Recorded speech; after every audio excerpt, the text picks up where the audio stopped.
하나님 말씀 신약성경 에베소서 6장의 말씀을 보도록 하겠습니다. 에베소서 6장 10절에서 20절까지 보도록 하겠습니다. 신약성경 에베소서 6장 10절에서 20절까지의 말씀 봅니다. 10절로 20절입니다. 끝으로 너희가 주 안에서와 그 힘의 능력으로 강건하여지고 마귀의 간계를 능히 대적하기 위하여 하나님의 전신갑주를 입으라. 우리의 씨름은 혈과 육을 상대하는 것이 아니요 통치자들과 권세들과 이 어둠의 세상 주관자들과 하늘에 있는 악의 영들을 상대함이라. 그러므로 하나님의 전신갑주를 취하라. 이는 악한 날에 너희가 능히 대적하고 모든 일을 행한 후에 서기 위함이라. 그런즉 서서 진리 너희 허리띠를 띠고 의의 호신경을 붙이고 평안의 복음이 준비한 것으로 신을 신고 모든 것 위에 믿음의 방패를 가지고 이로써 능히 악한 자의 모든 불화살을 소멸하고 구원의 투구와 성령의 검 곧 하나님의 말씀을 가지라. 모든 기도와 간구를 하되 항상 성령 안에서 기도하고 이를 위해 깨어 구하기를 항상 힘쓰며 여러 성도를 위하여 구하라. 또 나를 위하여 구할 것은 내게 말씀을 주사 나로 입을 열어 복음의 비밀을 담대히 알리게 하옵소서 할 것이니 이 일을 위하여 내가 쇠사슬의 메인 사신이 된 것은 나로 이 일에 당연히 할 말을 담대히 하게 하려 하심이라. 아멘. 인류의 역사 가운데 끊임없이 일어나는 사건은 전쟁이라고 합니다. 군인들이 총과 칼을 가지고 무기를 가지고 적과 싸우는 것을 우리는 전쟁이라고 말하고 있고요. 지금도 전 세계적으로 전쟁의 소식들이 끊이지 않고 있습니다. 우크라이나와 러시아의 전쟁, 이스라엘과 하마스의 전쟁, 또 이스라엘과 이란의 전쟁도 준비가 되고 있다 하는 얘기도 들리고 있고 우리가 알지 못하는 소소한 전쟁들이 곳곳에서 일어나고 있고요. 또 그게 직접 총칼을 들고 싸우는 전쟁뿐만 아니라 우리의 일상 가운데도 그런 일들을 사용하면서 전쟁이라는 단어를 씁니다. 노태우 정부 때 있었던 범죄의 전쟁, 마약과의 전쟁, 거짓 정보와의 전쟁, 학생들을 향해서는 입시 전쟁을 치른다 그렇게 말하고요. 직장인들은 출근 전쟁을 하기도 하고 물가의 전쟁 이런 것들도 하기도 하고 한마디 말해서 치열하게 경쟁하고 싸우는 것을 전쟁이라는 용어를 붙여서 사용하고 있는데요. 인생 가운데 수많은 전쟁 가운데 우리 믿는 사람들이 꼭 기억해야 될 것은 우리는 영적 전쟁을 하는 존재다라고 하는 것이죠. 12절의 말씀을 보면 우리의 씨름은 혈과 육을 상대하는 것이 아니요 통치자들과 권세들과 이 어둠의 세상 주관자들과 하늘에 있는 악의 영들을 상대합니다. 이렇게 말씀을 합니다. 악한 영, 이 세상을 주관하는 자와의 전쟁을 하고 있는데요. 전쟁을 하게 되면 반드시 해야 할 일이 있는데 그게 뭘까요? 전쟁하면 반드시 해야 되는 게 있습니다. 승리하는 거죠. 싸우면 이겨야 됩니다. 지면 안 됩니다. 우리가 전쟁 얘기해보면 그런 거 알 수 있죠. 이스라엘이 이 성경 속에도 보면 바벨론에게 전쟁에서 패했을 때 예루살렘 성은 초토화됐고요. 시드기야 왕은 눈을 뽑혔고 그의 왕자들은 그의 눈앞에서 목숨을 잃었고요. 많은 백성들이 포로로 잡혀갔습니다. 그 잡혀간 후에도 그들은 바벨론에 조공을 바쳐야만 했습니다. 전쟁 중에 승자와 패자로 극명하게 갈려지게 되어지고 나면 그 전쟁의 결과에 따라서 엄청난 책임을 묻게 되고 거기에 따른 배상과 보상을 하다가 그 나라가 아주 망하게 되는 경우를 보게 되어지는 것이기 때문에 할 수만 있으면 전쟁은 피해야 하지만 또 그러나 어쩔 수 없이 전쟁이 있다고 한다면 반드시 이겨야 하는 것이죠. 영적 전쟁에서 반드시 승리해야 되는 것이고요. 우리나라도 전쟁에 대해서 군비를 늘 충당하고 있는데요. 우리나라 예산이 금년에 612조 2천억이 금년도 우리나라 예산인데 그중에 국방비가 60조에 들어갑니다. 그러니까 우리 예산의 10%가 이제 전쟁 준비에 들어가는 것이죠. 그만큼 많은 것이 쓰여지는 것이기 때문에 전쟁에 쓰이지만 않아도 우리 경제가 훨씬 더 안정적일 수 있는 것을 경험할 수 있고요. 또 그렇게 되기를 소망하고 있는 것이죠. 사도 바울은 오늘 말씀 속에서 영적 전쟁에서 이기는 방법을 이야기하고 있습니다. 우리의 전투의 대상이 누군가를 명확히 알고 그렇다고 한다면 어떻게 싸워야 하는지에 관한 이야기를 하고 있는 것이죠. 그래서 오늘 본문을 보면 11절에서 마귀의 간계를 능히 대적하기 위하여 하나님의 전신갑주를 입으라 하는 말씀을 하는 것이죠.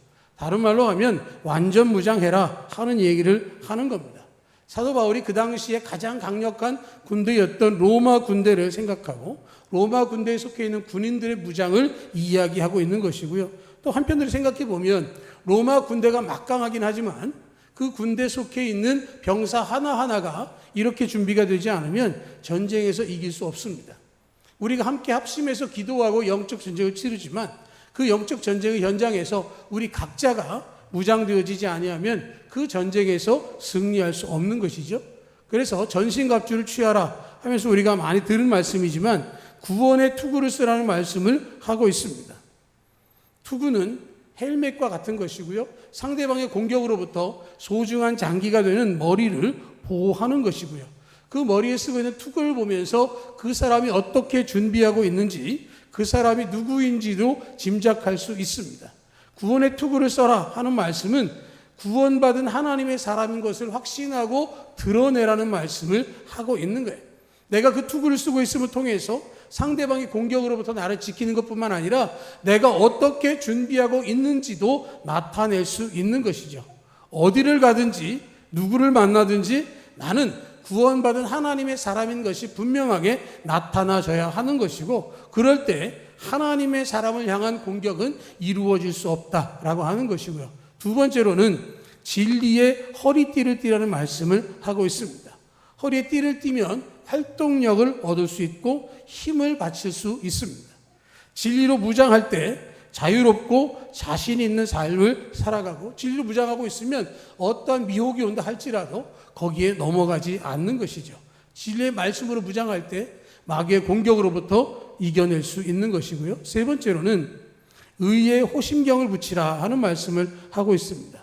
호심경이라는 말을 개역 성경에서는 흉배라고 이야기했습니다. 가슴을 막는 가슴판을 이야기하는 것이죠. 심장을 보호하기 위해서 무장을 하는 것이 바로 의의 호심경을 갖추는 것입니다. 내가 의를 품고 또 의의 삶을 살아가는 통해서 악한 마귀에게 내가 어떤 사람인가를 보일 수 있는 것이죠. 내 안에 내주하신 성령을 통해서 고백되어지는 예수 그리스도의 십자가의 의를 힘입어 의롭다함을 얻었다라고 하는 것이 분명하게 나타나지는 것을 이야기하고 있고요. 그 다음에 15절에서 평안의 복음이 준비한 것으로 신을 신으라 하고 말을 합니다.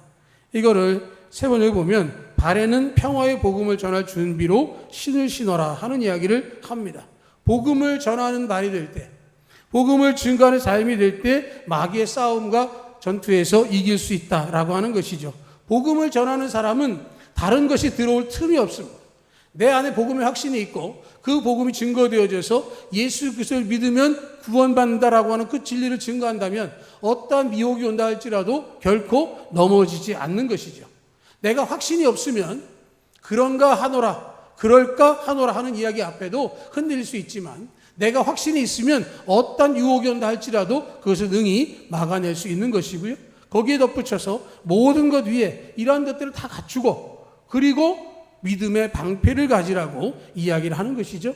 이로써 능히 악한 자의 모든 불화살을 소멸한다라고 이야기하는 것은 그 공격하는 것을 직접적으로 하나하나 막아낼 수 있는 것을 보여주는 것이죠.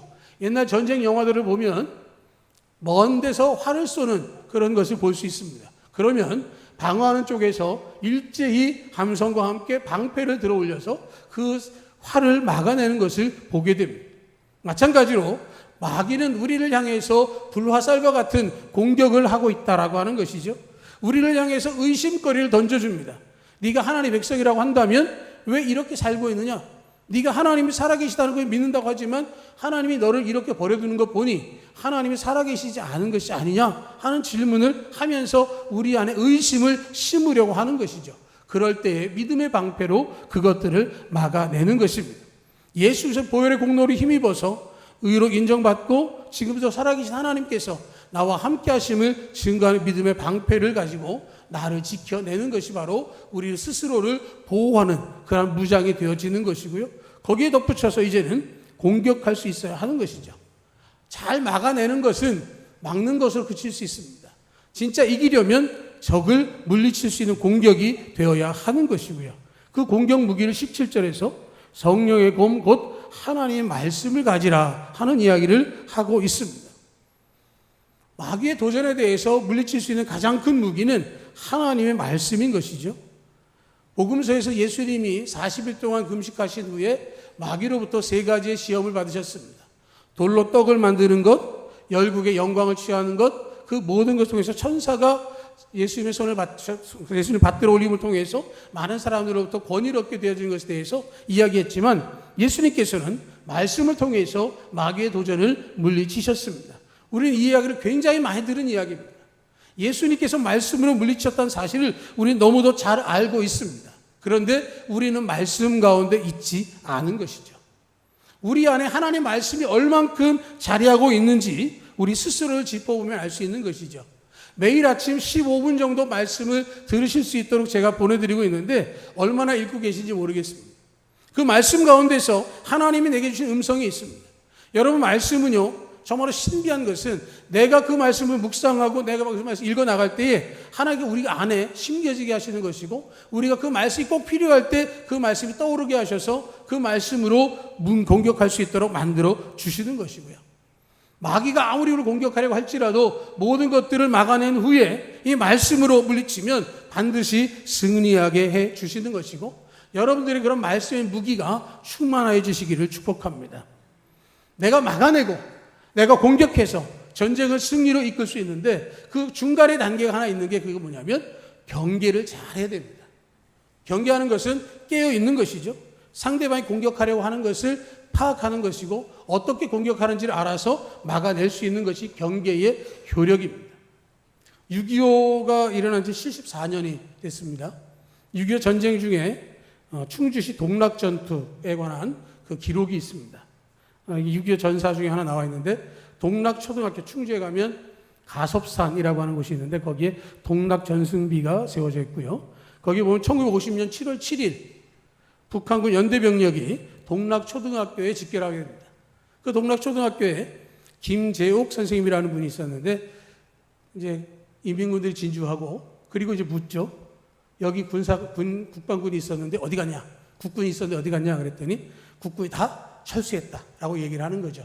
그랬더니 인민군대 연대가 경계를 풀어버렸습니다. 그런데 경계 푸는 중에도 이미 국군은 철수한 게 아니라 그냥 가섭산에서 준비하고 있었던 거죠. 그래서 경계하지 않았던 인민군 1개 연대를 1개 대대가 괴멸시키는 전사가 있었고요. 그 기록이 가섭산의 동락전승비로 남아 있습니다. 경계에 그만큼 중요함을 이야기하는 것이고, 우리 군생활하신 분들이 잘 아는 이야기, 작전에 실패한 지휘관은 용서할 수 있지만 경계에 실패한 지휘관은 용서할 수 없다. 이게 아주 명제죠. 이 명제를 가지고 있는데 신앙생활에서도 마찬가지입니다. 열심히 신앙생활을 하는 가운데 믿음을 잘 지키는 가운데 실수할 수 있고 실패할 수 있지만 아예 게으르고 나태한 가운데 있다면 그 신앙은 온전한 신앙이 될 수 없다라고 하는 것이죠. 경계라고 하는 것은 특별하지 않습니다. 깨어있기만 하면 가능한 것이죠. 마귀가 오는 사자와 같이 우리를 삼키려고 할 때 깨어있기만 한다면 그 위기를 피할 수도 있고 때로는 물리칠 수도 있는 것이기 때문에 그 말씀을 하고 있는 것이라서 18절에서 이야기를 합니다. 모든 기도와 간구를 하되 항상 성령 안에서 기도하고 이를 위하여 깨어 구하기를 항상 힘쓰며 여러 성도를 위하여 구하라 하는 말씀을 하고 있는 겁니다. 무장을 잘하고 있다 할지라도, 좋은 무기를 가지고 있다 할지라도 깨어서 지키지 못하면 아무런 소용이 없는 것이죠. 다윗을 잡으려고 사울이 광야로 쳐들어왔을 때 사울은 3천의 병력을 데리고 내려왔지만 그가 자고 있는 그 텐트 안에 다윗이 들어갈 수 있었습니다. 경계하는 병력이 전혀 발견할 수 없었습니다. 아무리 많은 무기를 가지고 있다 할지라도 깨어있지 아니하면 승리할 수 없는 것은 영적인 면에서도 동일하다라고 하는 것이죠. 기도에 깨어있으면 마귀의 유혹을 알게 되어지고 넘어지지 않게 되어지고 마귀를 물리칠 수 있게 되어지는 것이죠. 제자들을 향해서 예수님께서 말씀하시기를 시험에 들지 않게 깨어있어 기도하라 라고 말씀하셨습니다. 겟세마네 동산에서 예수님 체포당하기 전에 제자들과 함께 나누신 말씀이고요. 그들에게 부탁을 했을 때 그들은 한시 동안도 깨어있을 수 없었습니다. 예수의 말씀을 듣지 않고 졸고 있다가 예수를 버리고 도망가고 부인하고 저주하는 잘못을 범하게 되어졌습니다. 예수님께서 그 3번에 걸친 그들의 모습을 보시고 이제 때가 되었다라고 하신 후에 체포당하셨고, 그는 가야바의 집에서 빌라도 앞에서 채찍을 맞기도 하고 침뱉음을 당하며 모욕을 당했지만 주님께서는 맡은 바 사명을 완수하셨습니다. 하나님께서 맡기신 그 일을 위해서 십자가에 달려 죽으셨습니다. 마귀는 영적인 존재로서 우리보다 강하고 똑똑합니다. 광야에서 금식하신 예수님의 가장 약할 법한 부분을 그는 공격할 수 있었다고 한다면 우리에게도 그럴 수 있는 것이죠. 하나님께서 우리를 지켜주지 아니하시면 우리가 능히 그 싸움 이길 수 없을 뿐만 아니라 우리 각자가 준비되어지지 않으면 우리가 함께 그 영적 전쟁에서 이길 수가 없는 것이죠. 오늘 18절의 말씀에서 있는 것처럼 기도와 간구를 하되 항상 성령 안에서 기도하고 이를 위하여 깨어 구하기를 항상 힘쓰며, 이 이야기는 우리 각자에게 주시는 말씀이고요. 거기에 덧붙여서 우리가 기도할 때 여러 성도를 위해서 구할 것에 대한 말씀을 하는 것은 또한 내가 기도하며 함께 기도하고 깨어있기를 이야기하는 것이고, 덧붙여 19절의 말씀, 또 나를 위하여 구할 것은 내게 말씀을 주사 나로 입을 열어 복음의 비밀을 담대히 알리게 하옵소서. 사도 바울을 위해서도 함께 기도해서 영적 전대 선두에 서서, 또 혹은 우리와 함께하고 있는 중에 앞장서서 일하고 있는 누구에게라도 그 일이 이루어질 수 있기 위해서 간절히 하나님께 기도해야 되는 말씀을 하고 있는 것이죠. 내가 기도하고 내가 간구하면 그 역사가 일어나는 것이고요. 그 일을 통해서 하나님께서 책임져 주시는 것이죠. 때로는 나의 가장 연약한 부분이 공격당할 수 있음을 분명히 알고, 내가 약한 부분이 무엇인지, 내가 비록 전신갑주를 입고 있다고 하지만 어느 곳에 빈틈이 있는지를 돌아보아야 할 것입니다. 아합이 전쟁에 나갔을 때 그는 왕으로서 완전 무장을 하고 나갔습니다. 그는 전쟁에서 나가 선두에 싸우는 것을 원했기 때문에 왕의 병거를 타지 않고 일반 병거를 타고 전쟁에 나갔습니다. 그런데 그 전쟁 중에 적으로부터 한 병사가 무심코 쏜 화살 하나가 그의 갑옷의 솔기를 뚫고 그에게 적중했습니다. 그는 그곳에서 적들과 싸우다가 목숨을 잃었습니다.